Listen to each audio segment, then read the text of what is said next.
नमस्कार दोस्तों, मेरा नाम है शिव और आज हम बात करेंगे इजराइल के बारे में कि इजराइल कैसे इतना डेवलप है या इसे कोई और कंट्री क्यों नहीं दबा पाती। तो चलिए शुरू करते हैं।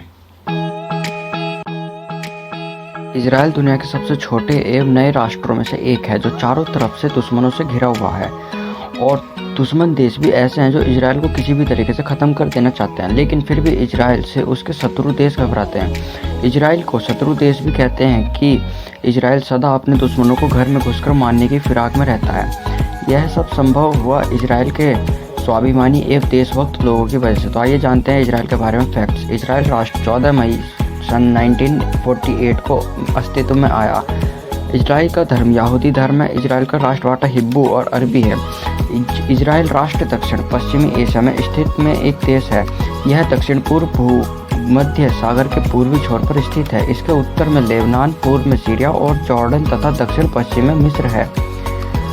इजरायली झंडे का नीला और सफ़ेद रंग यहूदियों द्वारा प्रार्थना के दौरान इस्तेमाल किए जाने वाले शॉल तत्तलित के रंग से लिया गया है। झंडे में के केंद्र में दिखने वाला सितारा सैकड़ों साल से यहूदियों का प्रतीक चिन्ह रहा है। इजराइल की यह नीति है कि पूरी दुनिया में अगर कोई भी यहूदी रहता है तो वह इजराइल का नागरिक माना जाएगा। इजरायली राष्ट्रीय भाषा की हम बात करें तो इजराइल की राष्ट्रभाषा हिब्रू है। मध्यकाल में हिब्रू भाषा का अंत हो गया था, लेकिन इजराइल की स्थापना के बाद राष्ट्रभक्त यहूदियों ने अपनी भाषा हिब्रू को इजरायली आधिकारिक भाषा बनाया। इस प्रकार हिब्रू का पुनर्जन्म हुआ। इजराइल की दो आधिकारिक भाषा हिब्रू और अरबी। इजराइल दुनिया का एकमात्र ऐसा देश है जहां के प्रत्येक नागरिक को मिलिट्री ट्रेनिंग लेना कंपलसरी है तथा इजराइल का प्रत्येक नागरिक कुछ समय के लिए सेना में काम करना कंपलसरी है, चाहे वो उस देश का प्रधानमंत्री का बेटा ही क्यों ना हो। इसी प्रकार से इजराइल में महिलाओं को भी मिलिट्री ट्रेनिंग लेना अनिवार्य है। वास्तविक रूप में महिला शक्ति अहमियत इजराइल में मानी जाती है। इजराइल की वायुसेना की बात करें तो इजरायली वायुसेना दुनिया की चौथी सबसे बड़ी वायुसेना है। यह वायुसेना इतनी शक्तिशाली है कि अमेरिका तथा रूस जैसे देश भी इनसे डरते हैं। वायुसेना क्षमता के मामले में सिर्फ अमेरिका, रूस तथा चीन इजराइल से आगे हैं। इजराइल अपनी बहुत ही कम जनसंख्या व क्षेत्रफल के बावजूद दुनिया के उन देशों में शामिल है जिसके पास खुद का सैटेलाइट सिस्टम है।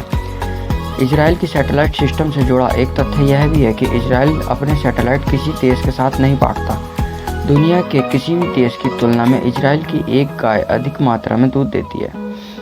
अपने इन सैटेलाइट की बदौलत इजराइल ड्रोन चलाने में भी क्षमता रखता है। इजराइल दुनिया का एकमात्र ऐसा देश है जो पूर्ण रूप से anti ballistic missile defence system से पूर्ण है। इजराइल की पूरी सीमाओं तथा प्रत्येक हिस्से में एंटी बैलिस्टिक मिसाइल लगी हुई है।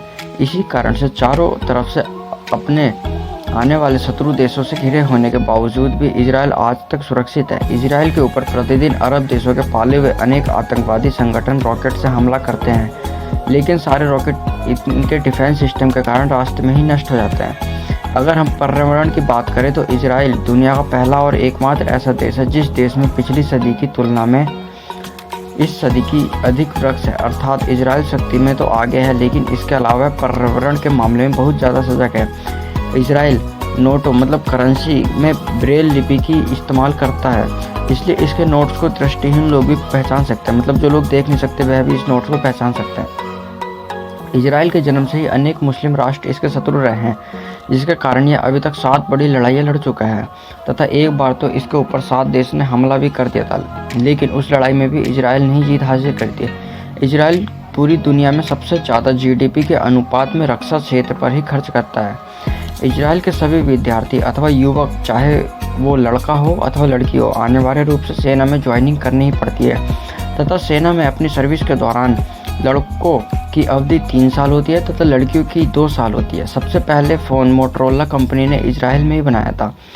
सबसे पहली प्लेटिनियम चिप माइक्रोसॉफ्ट के लिए इजराइल में ही बनाई गई थी तथा पहली वॉइस मेल भी इजराइल में ही विकसित की गई थी। इजराइल की एक सीधी सिंपल सी पॉलिसी है, अगर किसी भी राष्ट्र या किसी भी संगठन ने हमारे देश के एक भी नागरिक को मारा तो हम उस दुनिया की किसी भी हिस्से में ढूंढकर उसे मार देंगे तथा एक नागरिक के बदले 50 नागरिक मारे जाएंगे।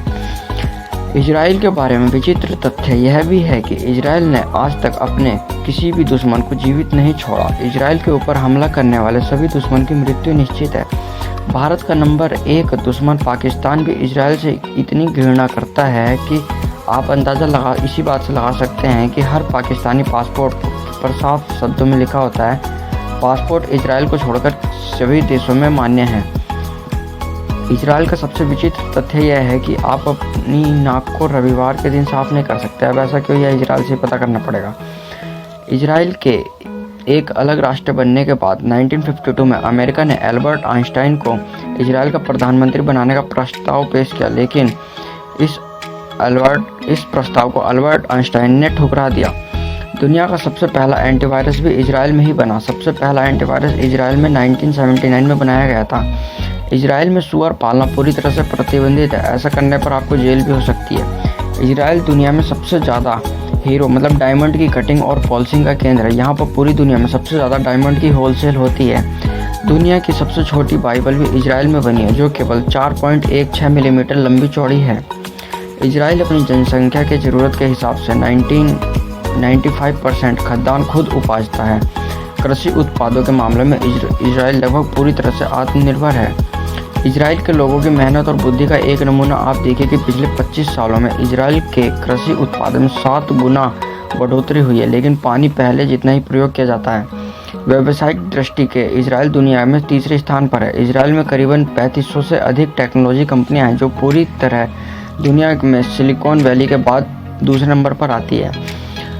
इजराइल में लगभग 90% जनसंख्या सोलर एनर्जी का प्रयोग करती है, जो पूरी दुनिया में सबसे ज़्यादा है। इजराइल मिडिल ईस्ट में बसा हुआ एक छोटा सा देश है, लेकिन इजराइल की मीडिया पूरी अरब देशों को मीडिया के मुकाबले सबसे ज़्यादा आज़ादी हासिल है। आपको यह जानकर हैरानी होगी कि इजराइल में केवल 40 ही किताबों की दुकानें हैं, क्योंकि इजराइल में हर किसी व्यक्ति को सरकार से ही किताबें मुहैया कराती है। इजराइल पूरे अरब जगत का एकमात्र ऐसा देश है जहाँ पर महिला तथा पुरुषों को बराबरी का अधिकार प्राप्त है। इजराइल के पास केवल 273 किलोमीटर लंबी समुद्री तट है, लेकिन उसमें इजराइल ने 137 ऑफिशियल बीच बना रखे हैं। जनसंख्या के हिसाब से सबसे ज़्यादा विश्वविद्यालय इजराइल में स्थित है। इजराइल का मृत सागर पृथ्वी के निम्नतम बिंदु है, जो समुद्र तल से 1315 फीट नीचे है। इजरायलियों ने आधुनिक दुनिया सैकड़ों तकनीक आधार खोज निर्माण विकास किया है। दुनिया के किसी भी देश की तुलना में इजराइल के पास प्रति व्यक्ति म्यूजियम की संख्या सबसे अधिक है। इजराइल के 10 में से 9 घर में सोलर एनर्जी का इस्तेमाल करते हैं। सबसे ज़्यादा सोलर एनर्जी का इस्तेमाल पानी गर्म करने में होता है। इजराइल की देशभक्ति का एक छोटा सा उदाहरण ये भी है कि 1972 में जर्मनी के म्यूजियम में ओलंपिक्स गेम में फिलिस्तीन के मुसलमान आतंकवादियों ने 12 इजरायली खिलाड़ियों को मार डाला। तब तत्कालीन इजरायली प्रधानमंत्री गोल्डमेयर ने इस घटना की निंदा करी, और न ही उन्होंने हमारे देश की घटिया नेताओं की तरह शांति का वक्त दिया, बल्कि उन्होंने सारे मृत खिलाड़ियों के घर वालों को फ़ोन करके कहा कि हम इसका बदला लेंगे। तथा इसके बाद उन्होंने अपनी खुफिया एजेंसी मोसाद को केवल इतना ही कहा कि दुनिया के किसी भी राष्ट्र किसी भी हिस्से में कोई भी आतंकवादी हो जो इस घटना में शामिल हो, उसे किसी भी तरह मार दो, और उन्होंने ऐसा ही किया। दोस्तों, आशा करता हूँ आप सभी को ये वीडियो पसंद आया होगा। अगर आपको वीडियो अच्छा लगा तो आप इसे लाइक कर सकते हैं। साथ ही जो भी आपके सुझाव है आप कमेंट कर सकते हैं। जो लोग हमारे चैनल को पहली बार देख रहे हैं या अभी तक हमारे चैनल को सब्सक्राइब नहीं किया है, तो ज़्यादा से ज़्यादा हमारे चैनल को सब्सक्राइब करना मत भूलिएगा। तो दोस्तों, अभी तक के लिए इतना ही। मिलता हूँ आपसे अगली वीडियो में। तब तक के लिए जय हिंद, जय भारत।